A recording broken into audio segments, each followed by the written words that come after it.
Electrónica, teoría de circuitos del autor Boylestad, capítulo 5, transistores de efecto de campo, 5.1, introducción.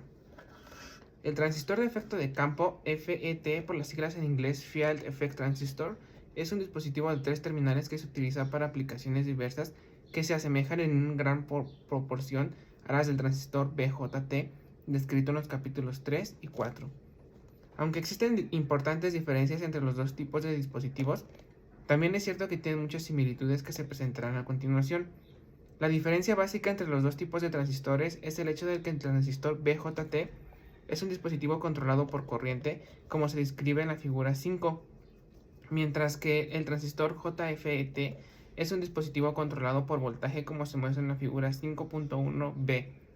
En otras palabras, la corriente IC, o corriente del colector de la figura 5, es una función directa del nivel de IB para FET, corriente ID. Será una función del voltaje VGS aplicado al circuito de entrada, como se muestra en la figura 5.1b. En cada caso, la corriente del circuito de salida está controlado por un parámetro del circuito de entrada. En un caso se trata de un nivel de corriente y en el otro de un voltaje aplicado. Figura 5.1. Aplicadores controlados por A, corriente, y B, voltaje. De la misma manera que existen transistores bipolares NPN y PNP, hay transistores de efecto de campo de canal-N y canal-P. Sin embargo, es importante considerar que el transistor BJT es un dispositivo bipolar. El prefijo BI indica que el nivel de conducción es una función de dos portadores de carga, y los electrones y los huecos.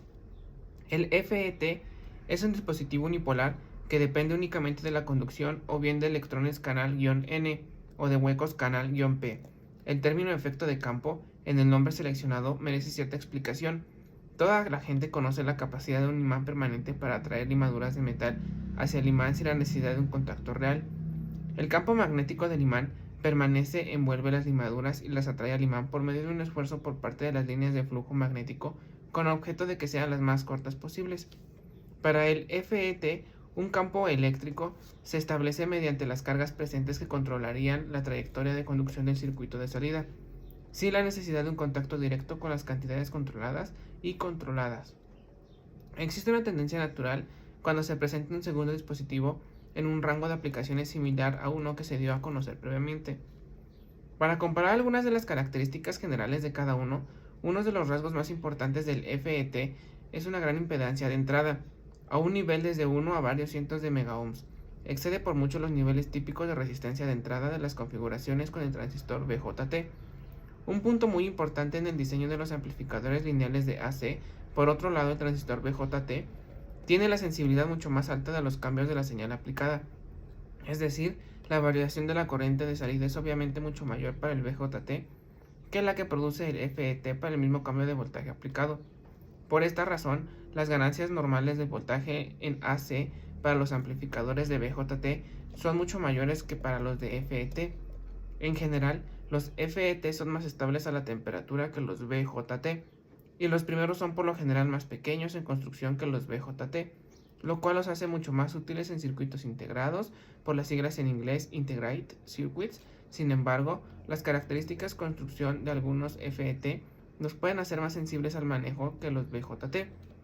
En este capítulo se presentarán dos tipos de FET: el transistor de efecto de campo de unión JFET, por las siglas en inglés de Junction Field Effect Transistor, y el transistor de efectos de campo metal óxido semiconductor MOSFET, por las siglas en inglés de Metal Oxide Semiconductor Field Effect Transistor.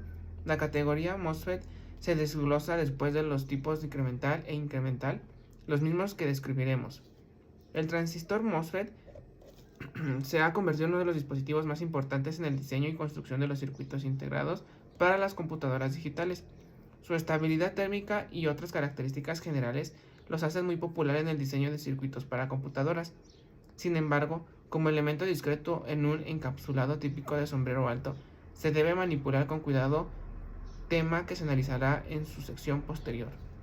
Una vez que se hayan presentado la construcción y las características del FET, los arreglos de polarización que descubrirán en el capítulo 6, el análisis que se desarrolló en el capítulo 4 utilizando transistores BJT, será muy útil para derivar las ecuaciones importantes y para el entendimiento de los resultados obtenidos para los circuitos FET.